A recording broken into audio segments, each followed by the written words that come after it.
ನಿಮ್ಗೊಂದು ಇಂಜುರಿ ಆಯಿತು ಅಂತ ಹೇಳಿದ್ರಿ, ಅವತ್ತು ಹೇಗಿತ್ತು ನಿಮ್ಮ ಸಿಚುವೇಶನ್? ರಿಕವರಿ ಎಲ್ಲರೂ ಹೇಳ್ಬಿಡ್ತಾರೆ ಈಸಿಯಾಗಿ ಆಯಿತು ಅಂತ, ನೀವು ಜಿಮ್ ಕೂಡ ಮಾಡ್ಕೋಬೇಕು, ಅದರ ರಿಕವರಿ ಕೂಡ ಆಗಬೇಕು. ಆ ಫೇಸಲ್ಲಿ ಬೇಡ ಸಿನಿಮಾ ಕೈ ಬಿಟ್ಬಿಡೋಣ ಅಂತ ಹೇಳಿ ಯೋಚನೆ ಮಾಡಿದ್ದೇನಾದ್ರು ಇದೆಯಾ? ಅಷ್ಟು ಇಲ್ಲ ಮ್ಯಾಮ್.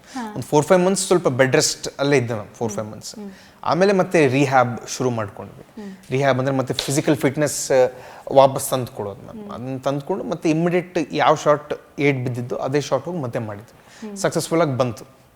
ಅದು ಆ್ಯಕ್ಚುಲಿ ಆಗಬಾರ್ದಾಗಿರುವಂಥ ಘಟನೆ ಮ್ಯಾಮ್. ಅದು ಬೈ ಮಿಸ್ಟೇಕ್ ಆಕ್ಸಿಡೆಂಟ್ ಅನ್ನೋದು ಫುಲ್ ಸೇಫ್ಟಿ ಇದ್ರೂ ಕೆಲವು ಸರಿ ನಮ್ಮ ಕೈಯಲ್ಲಿರಲ್ಲ ಕೆಲವು ಸಿಚುವೇಶನ್ಸ್. ಸೊ ಅದು ಬೈ ಮಿಸ್ಟೇಕ್ ಆಯಿತು ಮ್ಯಾಮ್. ಅದು ಈಗ ನೀವು ಜೂನಿಯರ್ NTR ಫ್ಯಾನ್, ಅವರ ಅಭಿಮಾನಿ ಎಲ್ಲವೂ ಕೂಡ ಹೇಳ್ಕೊಳ್ತಾ ಇದ್ದೀರಿ. ಆದರೆ ಸಿನಿಮಾದಲ್ಲಿ ಎಲ್ಲೋ ಒಂದು ಕಡೆ ನಿಮ್ಮನ್ನು ನೋಡುವಾಗ ರಾಮ್ ಚರಣ್ ರೀತಿ ಕಾಣಿಸ್ತೀರಿ ನೀವು.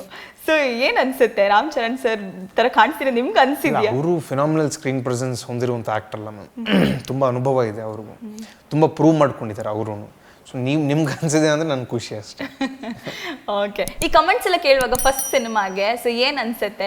ಎಲ್ಲರೂ ಹೇಳ್ತಾರೆ ಒಂದು ಸಿನಿಮಾ ಸಕ್ಸಸ್ ಆದ ತಕ್ಷಣ ತುಂಬ ಅಂದರೆ ಯಾರ ಕೈಗೂ ಸಿಗಲ್ಲ ಆಟಿಟ್ಯೂಡ್ ಅಂತೆಲ್ಲ. ನೀವು ಯಾವ ರೀತಿ ಪರ್ಸನ್? ಏನೂ ಇಲ್ಲ ಮ್ಯಾಮ್, ಇದು ಸಕ್ಸಸ್ ಬಂದರೆ ಮರ್ತೋಗ್ಬೇಕು, ನೆಕ್ಸ್ಟ್ ಹೋಗ್ತಾ ಇರ್ಬೇಕು ಅಷ್ಟೇ. ಅಷ್ಟೇ ಬಿಟ್ಟು ಏನು ತಲೆಗೆ ಇರಿಸ್ಕೊಳ್ಳಲ್ಲ.